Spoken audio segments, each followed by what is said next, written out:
Commander Vextar stood before the young cadets at the Zephyrian Military Academy. His blue skin showed old scars from battles long past. The room was silent as he began to speak. "Today I will tell you about the humans," he said in his deep voice.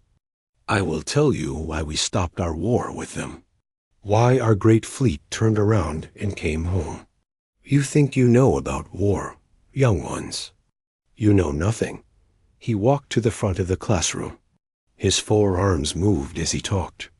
The first story is about a place called New Denver. It was just a small human city. We thought it would fall in one day. We were very wrong. Vextar touched a button, and a picture appeared on the wall. It showed a city with tall buildings and wide streets. This place had maybe 200,000 humans. We came with 500,000 soldiers. Our ships blocked out their sun. Our weapons could break mountains.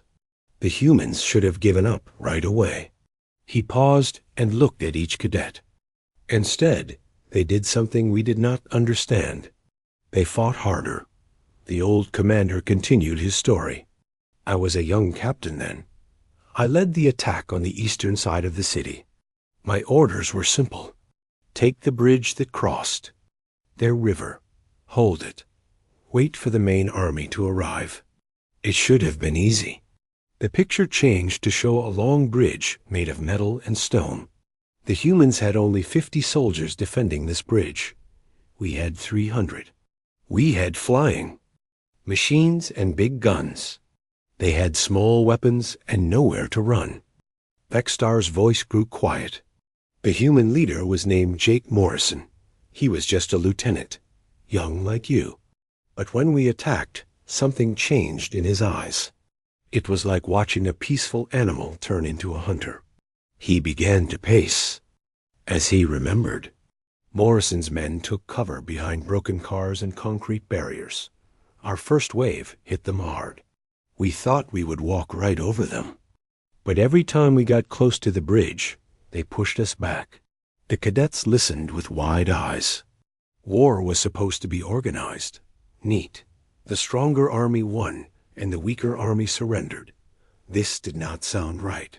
Their engineer was a woman named Lisa Grant, Vextar continued. While we fought, she was working. She took things from the city. Car parts, gas, even old kitchen items. She made bombs from everything. Every time we tried to cross the bridge, it exploded under our feet. One cadet raised his hand. "Commander, why did they not just surrender? You had more soldiers." Vextar smiled sadly. "That is the question that kept me awake for years, young one. In our culture, when facing sure defeat, we surrender. It is logical. It saves lives, but humans ... Humans think differently." He touched the button again. The picture showed human soldiers.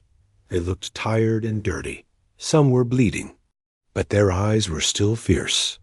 For 3 days, Morrison and his 50 soldiers held that bridge. They did not sleep. They shared their last food and water. When one got hurt, the others carried him. When one died, they became more angry, not less. The commander's voice grew louder. On the second night, we tried a surprise attack. We thought they would be too tired to fight well. Morrison saw us coming.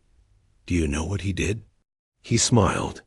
He actually smiled as he prepared to fight us again. The cadets shifted in their seats. This was not like the war stories they had heard before. Lisa Grant had been busy during those 3 days, Vextar said. She had planted explosives all around the bridge, not just under it, but in the buildings nearby. She had made the whole area into one giant trap. When we finally thought we had won, when our main force was crossing the bridge, she set it all off. The picture changed to show a massive explosion. Fire and smoke filled the screen. A blast killed 800 of our soldiers. It destroyed 12 of our flying machines. But that was not the worst part. He paused dramatically. The worst part was that Morrison and his remaining soldiers came out of the fire and smoke. They were hurt and bleeding, but they were still fighting. They attacked us while we were confused and scared. They fought like wild animals, like demons from the old stories. Vexstar sat down on his desk. I was wounded in that explosion. As I lay on the ground, I saw Morrison running toward me. I thought he would kill me. Instead, he stopped and looked down at me. His face was covered in dirt and blood. His uniform was torn, but his eyes were still full of fight. The room was completely quiet now. He could have killed me easily. Instead, he called for one of his medics. A human healer came and treated my wounds. Even in the middle of battle, even after we had been trying to kill each other for 3 days, they helped me. One of the cadets asked, "What happened next, Commander?" Morrison looked at me and said something in his language. I did not understand the words then, but I learned them later. He said, "Tell your friends we have more bridges." Then he ran. Back into the battle, Vexstar stood up again. We finally took that bridge on the 4th day. But by then, the rest of New Denver had prepared. Every street, every building, every tunnel had become a fortress. What should have been a 1-day victory turned into a 3-week nightmare. He looked at each cadet again.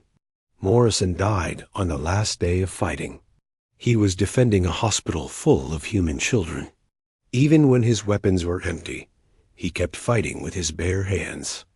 Lisa Grant died too, setting off one last explosion to stop our tanks. The commander's voice became very serious. We won that battle, but we lost something more important. We lost our confidence. For the first time, our soldiers were afraid. They had seen what humans could do when they refused to give up.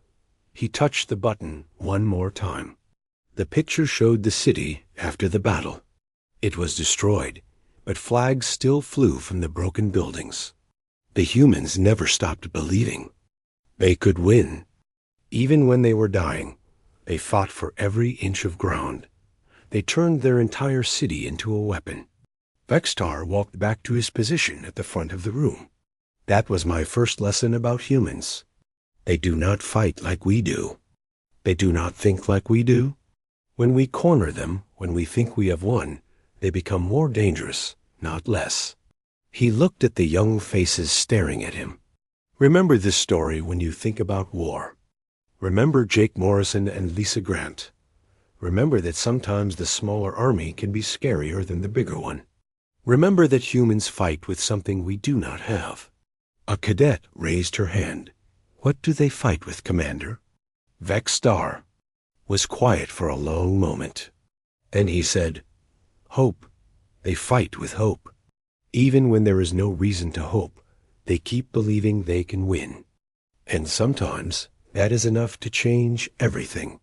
The room stayed silent as the cadets thought about the story. Finally, Vexstar said, Tomorrow I will tell you about what happened when we met them in space. That story is even more frightening than this one. As the cadets left the room, they whispered among themselves.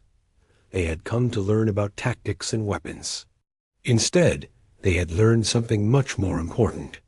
They had learned to respect their enemy. Commander Vexstar returned to the classroom the next day. The cadets were already sitting quietly, waiting for his next story. Word had spread through the academy about the human war tailies. More students had come to listen. Yesterday, I told you about humans fighting on the ground, he began. Today, I will tell you about what they do in space. This story still gives me nightmares. He activated the wall display. It showed the darkness of space filled with stars. This happened 6 months after New Denver. We had learned that humans were dangerous on planets. But space was different. Space was where we were strong. We had bigger ships, better weapons, more experience. The picture changed to show massive alien warships. They looked like floating cities made of metal and crystal. I was now a major, commanding a battle group of 15 ships. We were hunting a single human destroyer that had been attacking our supply lines. Vexstar touched his chest where an old scar was visible. The ship was called USS Liberty. It was small compared to our vessels. Maybe 200 humans on board. We had over 10,000 soldiers across our fleet. It should have been no contest. A cadet raised her hand. Commander, why did you need 15 ships for one small vessel? Because by then, we had learned not to take chances with humans, he replied. Every time we underestimated them, they surprised us. But even with 15 ships, we were still not ready for what they did. The display showed a tactical map with blue dots representing the alien fleet and one red dot for the human ship. We found the Liberty near a dead star system. It looked like they were trying to repair damage from an earlier fight. Their ship was moving slowly, leaving a trail of gas and metal behind it. Vexstar began walking around the room as he continued. My fleet surrounded them. We activated our tractor beams to pull their ship in. Standard procedure. Capture the vessel. Take the crew prisoner. Learn their secrets. Simple and clean. He paused and looked at the cadets. The human captain was named Ryan Phillips. When we demanded his surrender, he sent back a message. He said, "We surrender. Please do not harm my crew." Just like that. No fight, no heroic. Speeches. They gave up. The students looked confused. This did not sound like the humans from the bridge story. I was suspicious, Vexstar continued. Humans did not surrender easily, but our sensors showed their weapons were powered down. Their shields were failing. They looked beaten. So we pulled them into the center of our formation. The tactical display showed the human ship being drawn into the middle of the alien fleet. All around it were massive warships with glowing weapons. As their ship got closer, I noticed something strange. Their communication officer, a woman named Amy Watson, was still working at her station. She was calculating something. Numbers kept appearing on her screen, but our translators could not understand what they meant. Vexstar stopped walking and faced the class. What we did not know was that Watson was not calculating a surrender. She was calculating exact distances to each of our ships. She was finding the perfect spot for their ship to cause maximum damage. A cadet asked, "Damage?" But they had surrendered. "That is what we thought," the commander said grimly. "But humans have a saying, all warfare is deception." They had not given up. They had made a plan that required them to die. The display showed the human ship now completely surrounded by alien vessels. When the Liberty reached the exact center of our formation, something happened. Their engines suddenly came back online. Their weapons powered up, but they did not shoot at us. Vexstar's voice became quiet. Instead, their chief engineer, Frank Miller, did something we had never seen before. He deliberately caused their reactor to overload. He turned their entire ship into a bomb. The students gasped. In their culture, preserving one's own life was the most important rule of war. Phillips sent one final message before the explosion. Vexstar continued. He said, "Thank you for grouping your ships so nicely. Give our regards to the families of your crews." Then their ship exploded. The display showed a massive fireball expanding from the center of the fleet. The blast destroyed 6 of my ships. Instantly, 12 others were badly damaged. Over 4,000 of our people died in that explosion. And every single human on the Liberty died too. The room was completely silent. A cadet stared at the display in shock. But that was not the end, Vexstar said. As we tried to rescue survivors from our damaged ships, more human vessels appeared. Phillips had been buying time for a rescue fleet to arrive. While we were confused and hurt, they attacked our wounded ships. He touched the controls again. The display showed more red dots appearing around the battle area. The humans had planned everything. They knew Phillips and his crew would die. They accepted it. They used their deaths as a weapon against us. One cadet raised his hand with a shaking voice. "Commander, how can any creature choose to die like that?" Vexstar looked at the young soldier. "That question haunted me for years. In our society, we fight to live. We retreat to survive another day. But humans fight for things more important than their own lives." He began pacing again. "I learned later that the Liberty had been protecting a colony world called Haven. 3 million human civilians lived there, including many children. Phillips knew that if our fleet reached Haven, those people would die or become slaves. The commander stopped and faced the class, so he made a choice. He chose to sacrifice his ship and crew to save those 3 million people. In human mathematics, 200 deaths to save 3 million is a good trade." The display changed to show the colony world Haven. It looked peaceful, with green forests and blue oceans. Cities sparkled on the surface like jewels. But it was more than just mathematics, Vexstar continued. The humans on that ship were not just following orders. They believed in what they were doing. When Miller overloaded the reactor, when Watson calculated the targeting, when Phillips gave the final order, they were all choosing to die for strangers they had never met. A female cadet asked, "What happened to your fleet, Commander?" "We retreated," he said simply. "Half our ships were destroyed or damaged. Our confidence was shattered. We had been defeated by humans who won by losing. It made no sense to us." Vexstar sat on the edge of his desk. The worst part was the rescue operation. As our damaged ships tried to escape, human vessels kept appearing. They did not attack our rescue ships, but they followed us. They watched us. They wanted us to know they could have destroyed us completely, but chose not to. He looked at each cadet. I realized something that day. Humans do not just fight with weapons and tactics. They fight with ideas.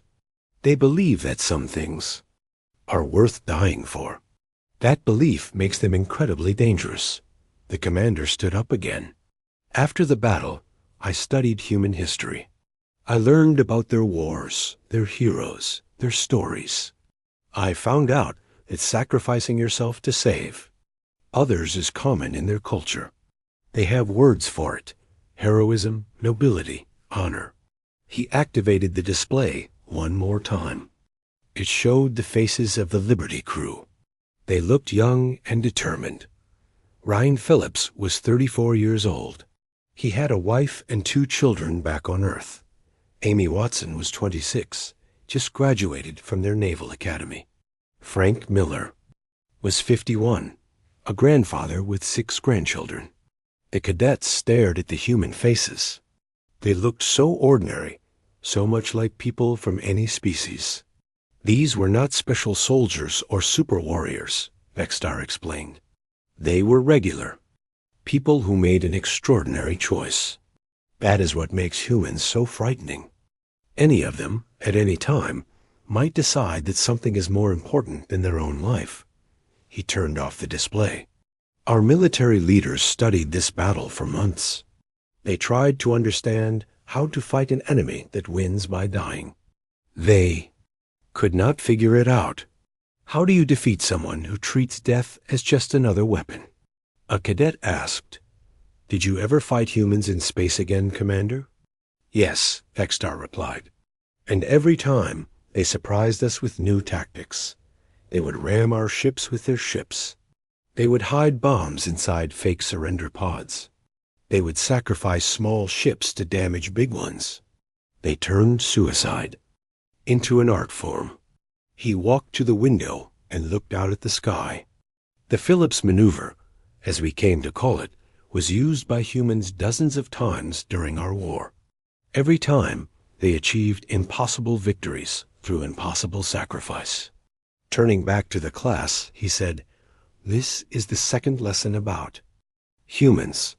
They do not value their individual lives the way we do. They will die for abstract concepts like freedom, justice, and protection of the innocent. This makes them unpredictable and extremely dangerous. The commander returned to his position at the front of the room. Remember Ryan Phillips and his crew. Remember that humans can turn any situation into a weapon, even their own deaths. Remember that an enemy who is not afraid to die is the most dangerous enemy of all. As the cadets prepared to leave, one asked, "Commander, what is tomorrow's story about?" Vextar's expression became even more serious. "Tomorrow, I will tell you about the ground war on Kepler 442b. That story will teach you why our soldiers stop sleeping at night. It will teach you that humans can become something worse than warriors. They can become monsters." The students left the room in silence, each thinking about the impossible choice made by the crew of the Liberty. They were beginning to understand why their mighty empire, Commander Vextar entered the classroom for the third day. Even more cadets had gathered to hear his stories. Some were standing against the walls because there were not enough seats. The old warrior looked tired, as if remembering these events drained his energy. "Today's story is different," he began slowly. "The first two stories showed you human courage and sacrifice. This story will show you something darker, something that still haunts my dreams." He did not activate the wall display right away. Instead, he stood quietly for a moment. This happened on a world called Kepler 442b. The humans had built a small colony there, maybe 50,000 people living in one city surrounded by farmland. Finally, he touched the controls. The display showed a peaceful planet with purple skies and red grass. A small city sat in the middle of green fields. We thought this would be easy. The humans had no military base there, no big weapons, no space defenses, just farmers and families. Vextar began his slow walk around the room. I was a colonel by then, in charge of ground operations. My orders were simple. Occupy the city, control the population, use the planet as a supply base. Standard occupation procedure. A cadet raised her hand. "Commander, if it was so simple, why is this story frightening?" The old warrior stopped walking and looked at her. "Because we misunderstood what humans become when you threaten their families. We thought we were fighting soldiers. Instead, we woke up something much worse." He touched the controls again. The display showed Zephyrian dropships landing near the human city. The initial landing went perfectly. We had 20,000 troops, flying vehicles, heavy weapons. The humans had maybe a few hundred police officers with small guns. The picture changed to show alien soldiers marching through empty streets. The city surrendered immediately. Too immediately. The humans gave up so fast that my officers were suspicious. But our sensors showed no hidden weapons, no secret bunkers. The place seemed genuinely defenseless. Vextar's voice became quieter. The first week of occupation was peaceful. The humans went to work during the day, stayed home at night, followed our rules. Some of my soldiers even started to relax. We thought maybe these humans were different from the warriors we had fought before. He paused and looked at the cadets. We were wrong. They were not different. They were planning. The display showed a map of the city with red marks scattered. Throughout, the resistance started small. A supply truck would break down on an empty road. A communication tower would stop working. Nothing dramatic, nothing violent. Just little problems that slowed us down. One cadet asked, "That does not sound scary, Commander." "Wait," Vextar said grimly. The leader of their resistance was a man named Danny Torres. Before the war, he had been a farmer. He grew food crops and raised animals for meat. He seemed harmless. The display showed a picture of Torres. He looked ordinary. Middle-aged, average height, the kind of person you would forget after meeting once. Torres had served in the human military when he was young, but that was 20 years ago. We thought he was just a farmer now. We were very wrong. Vextar's voice became darker. He began recruiting other colonists. Not soldiers, but ordinary people. Shop owners, teachers, mechanics, even teenagers. The commander stopped walking and faced the class. The first real attack happened at night. One of our patrol squads simply disappeared. 8 soldiers, gone without a trace. We found their vehicles the next morning, empty. No bodies, no blood, no signs of fighting. He touched. The controls and the display showed security camera footage. It was grainy and hard to see. This is the only recording we have of Torres during the resistance. Watch carefully. The footage showed a dark street. Suddenly, a figure moved between the shadows. It was there for only a second, then gone. That is Torres. By this time, he had been hunting my soldiers for 2 months. Look at how he moves. The cadets watched as the figure seemed to flow through the darkness like water. It did not move like a normal person. It moved like a predator. The psychological warfare began after the 3rd patrol disappeared, Vextar continued.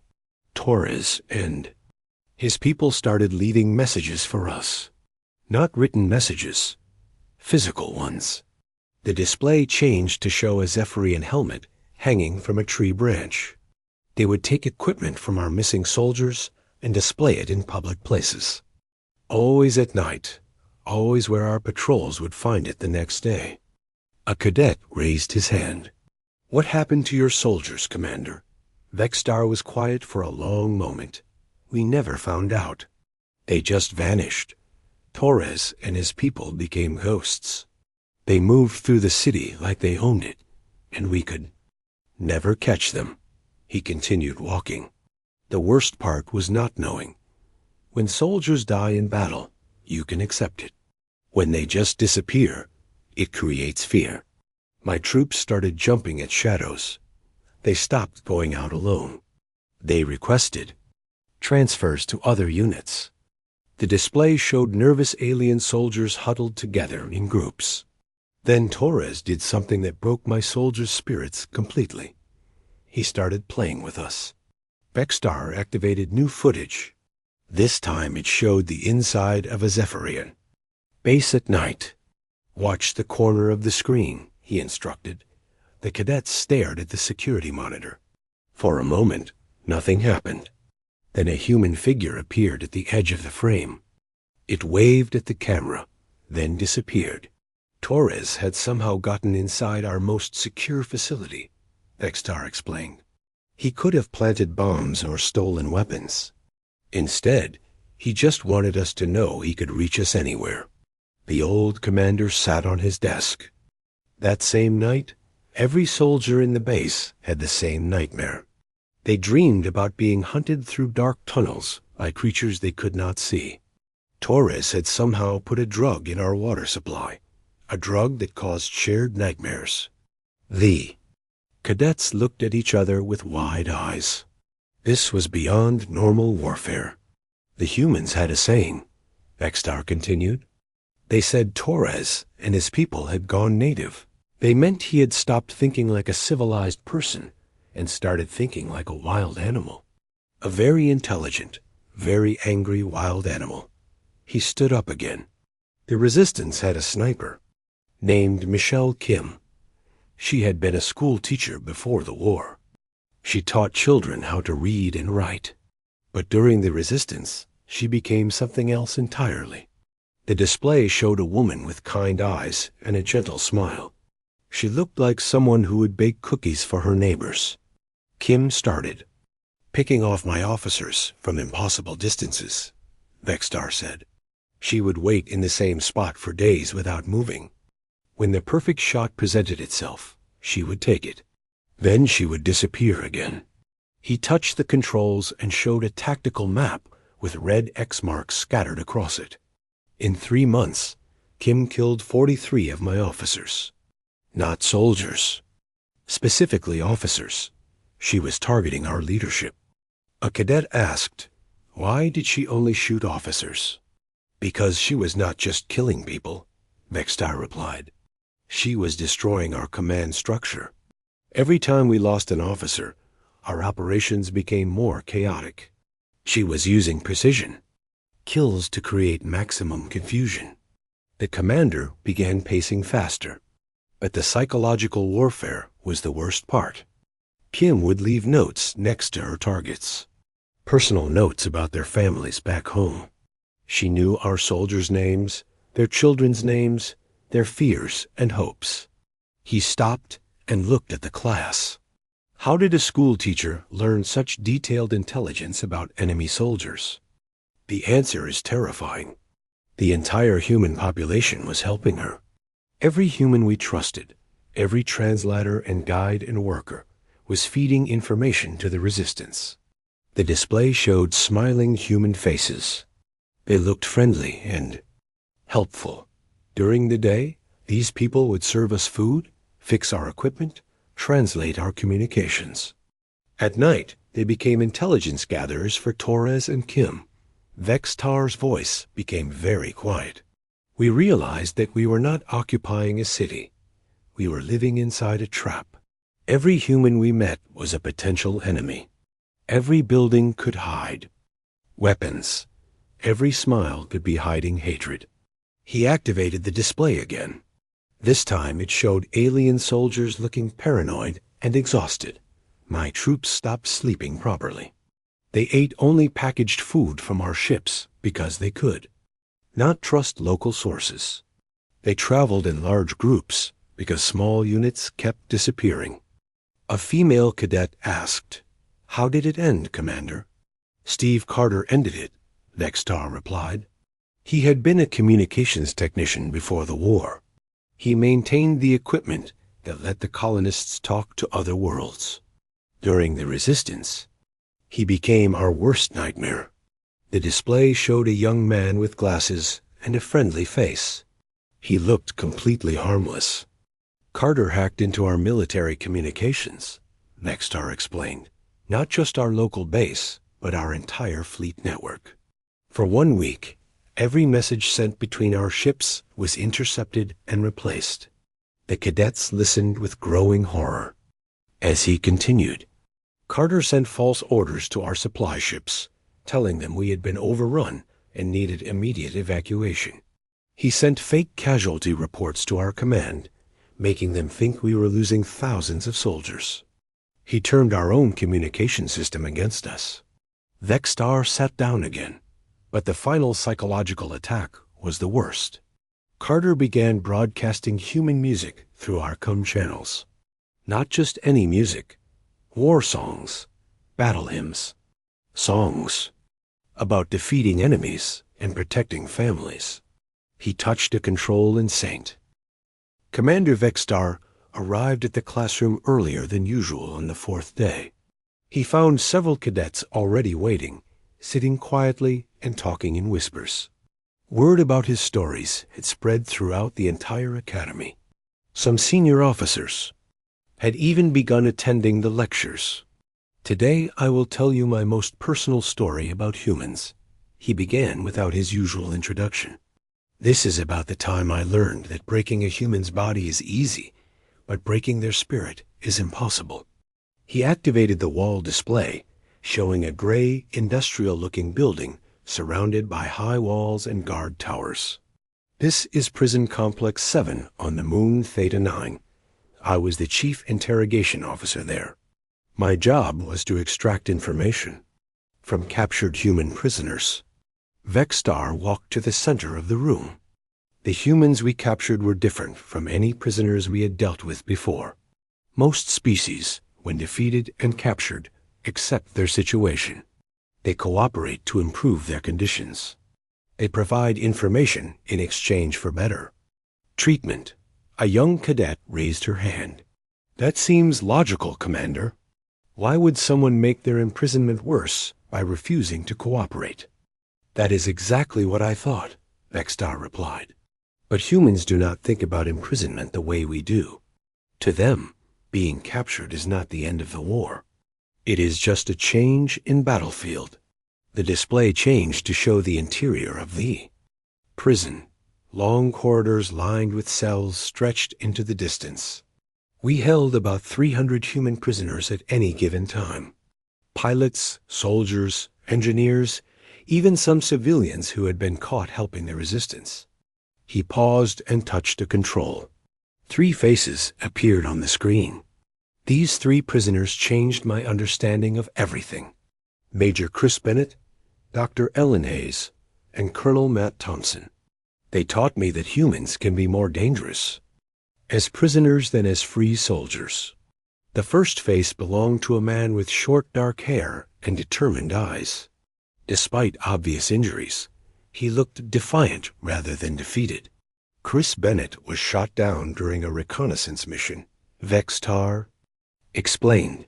His fighter crashed on an asteroid, and it took our rescue teams 3 days to find him.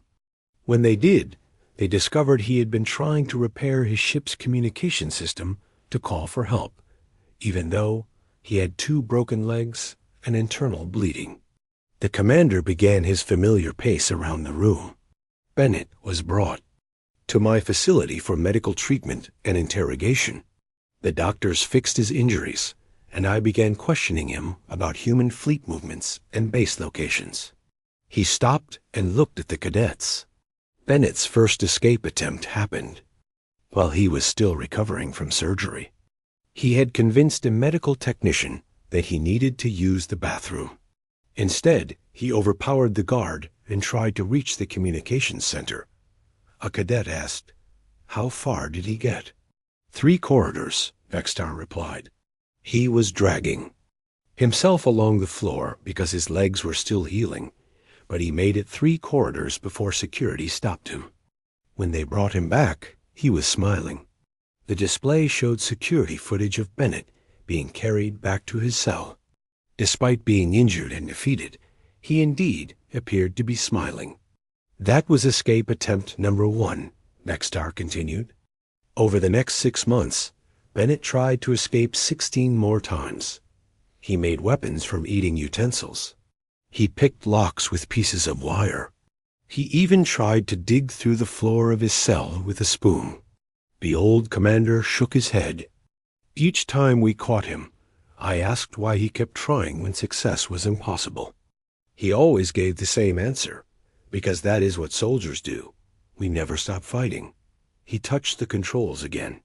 The second face appeared larger on the screen.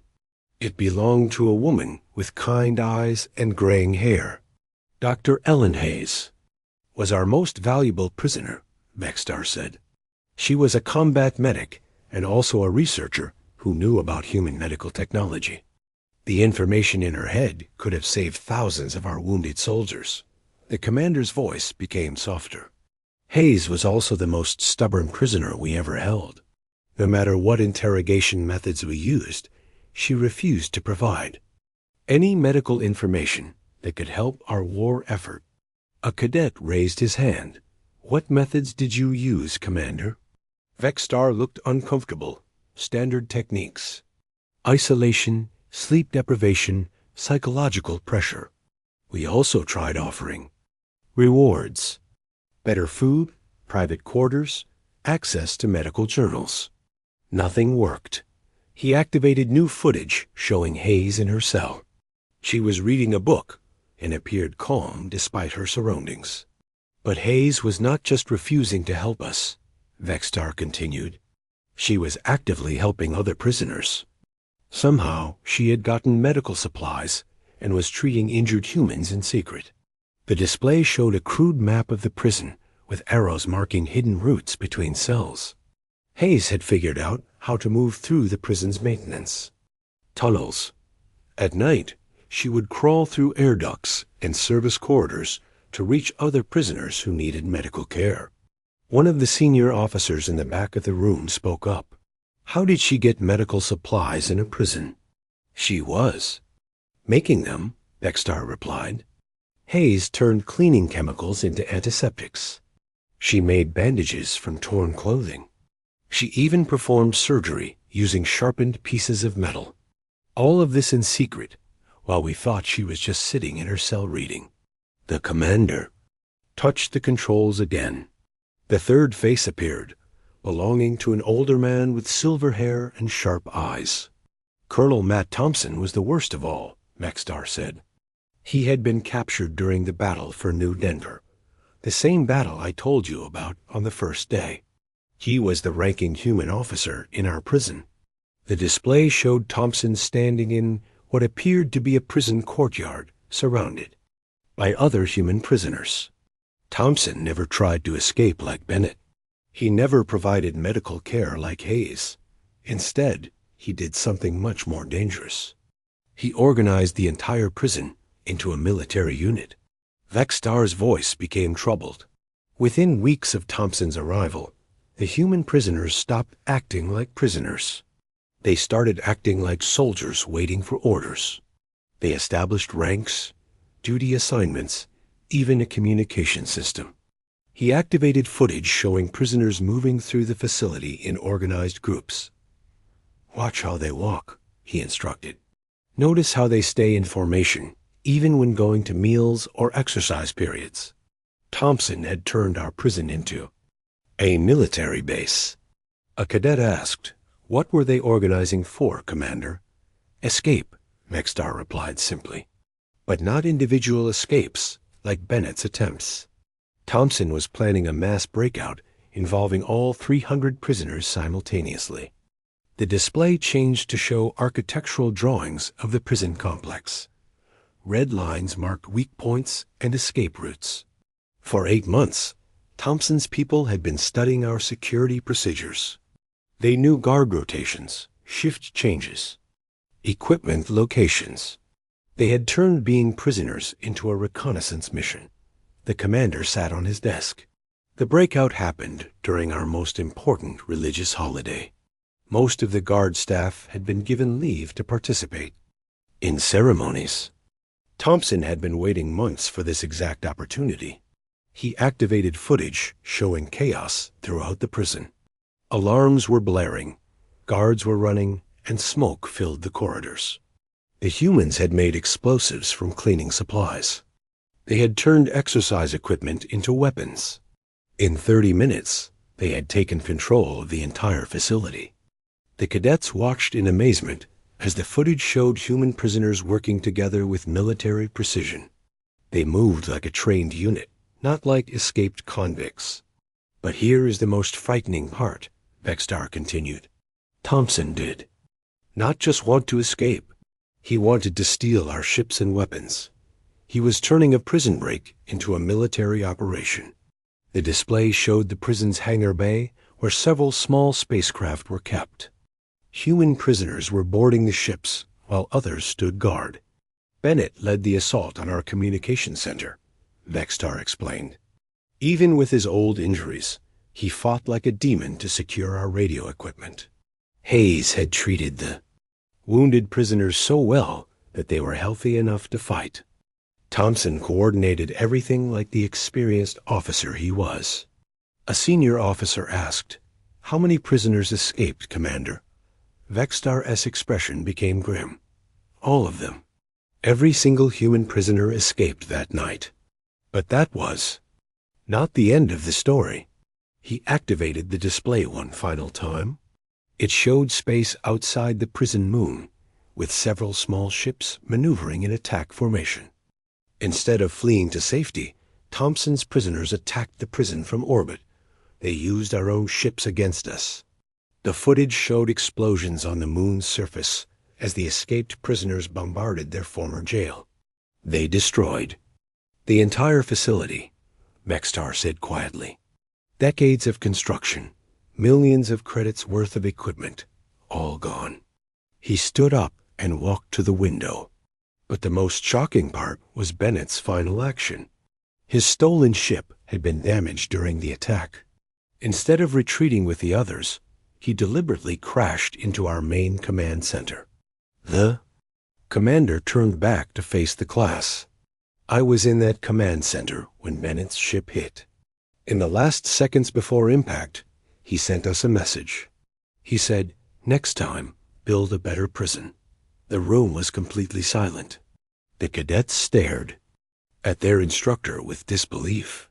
"I survive," Commander Vextar entered the classroom for the final time. The room was packed beyond capacity. Senior officers stood along the walls, and some cadets sat on the floor. Word had spread throughout the entire Zephyrian fleet about these human war stories. Even some government officials had come to listen. "Today I will tell you why the war ended," he began, his voice carrying easily through the silent room. "Not how it ended, but why. This story will explain how creatures so dangerous became our most trusted allies." He did not activate the wall display immediately. Instead, he stood quietly, looking at the assembled crowd. "Everything I have told you this week has been building to this moment. The bridge that would not fall, the ship that became a bomb, the city that drove us insane, the prison that became a fortress. All of these were preparing you to understand what happened when our leaders finally met human leaders face to face." Finally, he touched the controls. The display showed a massive space station floating between two fleets. One fleet was clearly Zephyrian, with their characteristic crystal and metal ships. The other fleet was human, smaller vessels, but arranged in perfect military formation. "This is Neutral Station Alpha," Vextar explained. "It was built specifically for peace negotiations between our species." After 2 years of war, both sides had agreed to discuss ending the conflict. He began his familiar walk around the room, but more slowly this time. "I was part of the Zephyrian delegation. My job was to provide military intelligence about human capabilities. Our negotiating team was confident. We had not lost the war. After all, we had simply decided it was too expensive to continue." A senior officer in the back called out, "Commander, what was the Zephyrian position going into these talks?" "We intended to offer the humans a draw," Vextar replied. "Both sides would keep what they currently held. No more fighting, but no victor either. We thought this was generous, considering we had vastly superior numbers and technology." The display changed to show the interior of the space station. A large conference room with a circular table dominated the image. The human delegation surprised us immediately. They sent only 3 people: Admiral Kate Sullivan, General Paul Martinez, and Lieutenant Commander Nick Johnson. 3 faces appeared on the screen. Sullivan was a woman in her 50s with steel gray hair and intense eyes. Martinez was an older man with weathered features and numerous service ribbons on his uniform. Johnson looked younger, maybe 30, with the alert expression of an intelligence officer. "We had brought 27 negotiators," Vextar continued. "Military leaders, diplomats, economists, cultural specialists. The humans sent 3 people and a briefcase full of documents." He stopped walking and faced the crowd. Admiral Sullivan opened the negotiations with a statement that shocked everyone. She said, "We are not here to discuss a ceasefire. We are here to discuss the terms of your surrender." Murmurs ran through the room. Several cadets looked confused. "Our delegation leader laughed," Vextar said. "He reminded Sullivan that we had more ships, more soldiers, and controlled more territory. He asked what possible reason we would have to surrender to them." The commander activated new footage showing the actual negotiation session. The human delegation sat calmly across from the much larger Zephyrian group.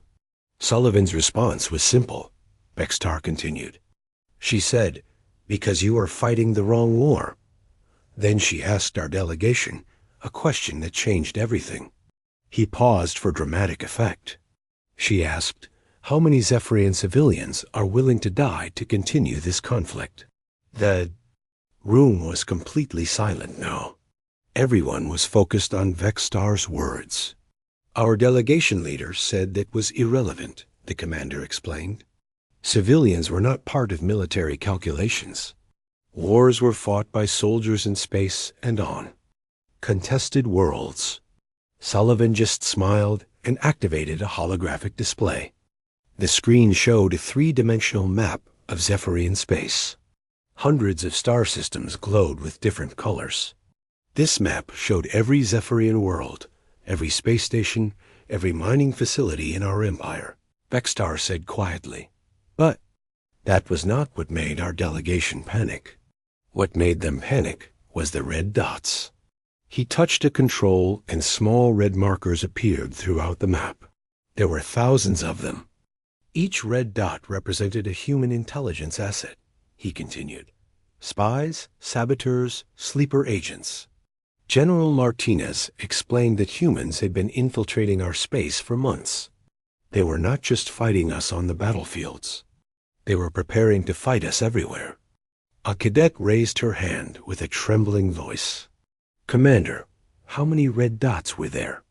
Over 10,000, Vextar replied.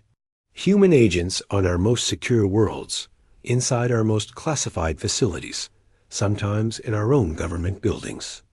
They had been watching us, learning our weaknesses, preparing for total war. The display changed to show intelligence photographs. Zephyrian facilities, military bases, even the homeworld Capitol building. All taken from inside by human spies. Lieutenant Commander Johnson began reading from his files. Vextar continued. Personal information about our delegation members. Our families' names, our home addresses, our children's schools. The humans knew everything about us. He sat on his desk, looking suddenly tired. But the real shock came when Johnson explained how they had gathered this information. They had not used advanced technology or secret networks. They had simply asked. The room erupted in confused voices. Vextar waited for quiet before continuing. Humans had approached our people as traders, researchers, tourists, he explained. They had learned our languages, studied our culture, made friends with our citizens. While we were fighting their soldiers in space, their civilians were learning everything about our society. The commander stood up again. Admiral Sullivan then made her proposal. The humans would withdraw all their assets from our space and agree to a permanent peace treaty. In exchange, we would withdraw from all contested systems and establish a neutral zone between our territories. A senior officer called out, That sounds reasonable, Commander. Why did you call it surrender? Terms? Vextar smiled grimly. Because Sullivan was not finished. She explained what would happen if we refused their offer. He activated the display again. This time it showed detailed battle plans. The humans had prepared for total war against our entire civilization. Not just our military, but our economy, our infrastructure, our way of life. The plans showed simultaneous attacks on hundreds of targets throughout Zephyrian space. Johnson explained that human agents could shut down our power grids, destroy our food distribution networks, and cripple our communication systems. All at the same time, all across our empire. The commander's voice became very serious. But the most terrifying part was what General Martinez said next. He told us that humans had studied our history, our psychology, our social structure. They knew exactly how to destroy our civilization without firing a single shot. He touched the controls and a new document appeared. It was titled Psychological Warfare Campaign Against Zephyrian Civilian Population.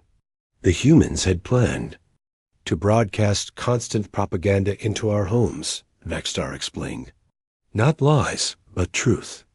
They would tell our people about the real cost of the war, the real casualty numbers, the real reasons it was being fought. A cadet asked, Why would truth be considered warfare, Commander? Because our government had been lying to our people. About the war, Vextar replied quietly. Our citizens thought we were winning easily. They did not know about New Denver, or the Liberty, or Prison Complex 7. The humans were threatening to tell them the truth. The room was completely silent now. The implications of this threat were clear to everyone. Admiral Sullivan gave us 48 hours to consider their offer, Vextar continued. During that time, Our delegation frantically contacted our government for instructions, but something had already begun happening back home. He activated footage showing Zephyrian news broadcasts. The images showed protests and demonstrations on several worlds. Human agents had begun their psychological campaign, he explained. Our people were learning about the real war for the first time. They discovered that their sons and daughters were not dying for glory, but for territorial expansion that benefited only the government elite. The commander walked to the window and looked out at the peaceful academy grounds. Our leaders realized they faced a choice. They could continue a war that might destroy our entire civilization, or they could make peace with an enemy that had proven they understood warfare better than we did. He turned back to the room. The decision was unanimous. We accepted the human terms. A senior officer stood up. Commander, you said these dangerous creatures became our allies. How did that happen? Vextar smiled for the first time during his lectures. That was Admiral Sullivan's final surprise. After we signed the peace treaty, she made an unexpected proposal. She offered to share human intelligence techniques with our military academies. The display showed Sullivan shaking hands with the Zephyrian delegation leader. She said that humans preferred having strong allies to defeated enemies. She offered to teach us what they had learned about warfare, strategy, and survival. He began walking again, but his pace was lighter now. Over the following months, human advisors came to our worlds. They showed us new ways to think about military operations.